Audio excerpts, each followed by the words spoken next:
Once upon a time, in a busy town where carts rattled along stone streets and voices filled the air from morning until night, there lived a baker and his daughter, Anna.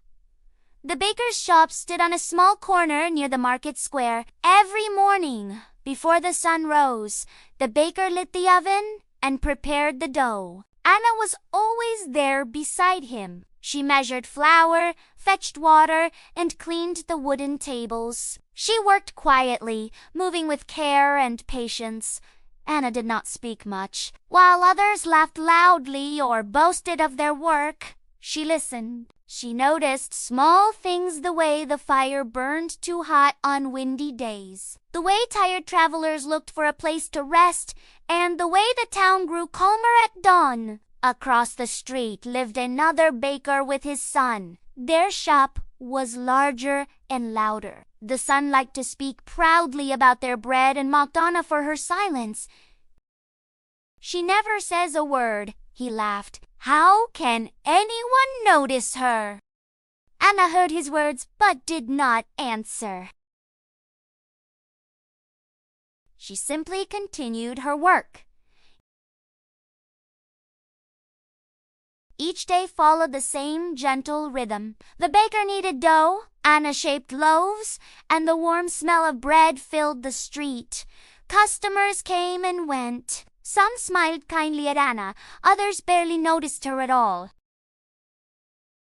One evening, as the sun dipped low and shadows stretched across the square, an old traveler entered the town. His clothes were worn, and his steps were slow.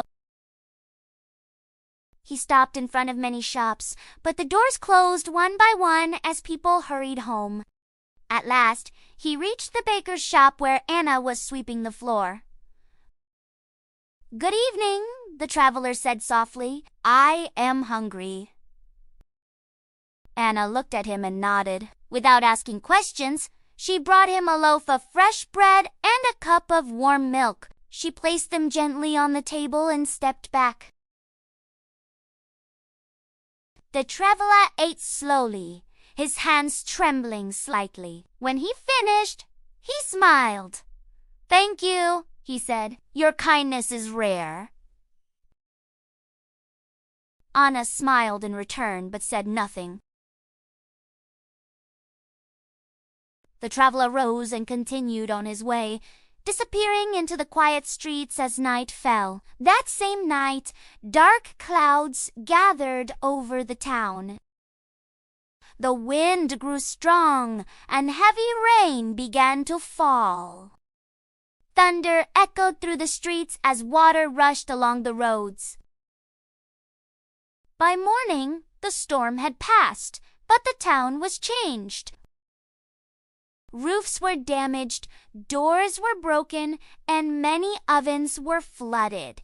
Bakers stood outside their shops in worry, staring at cold, wet stones. The proud baker across the street tried to light his oven, but the fire would not catch.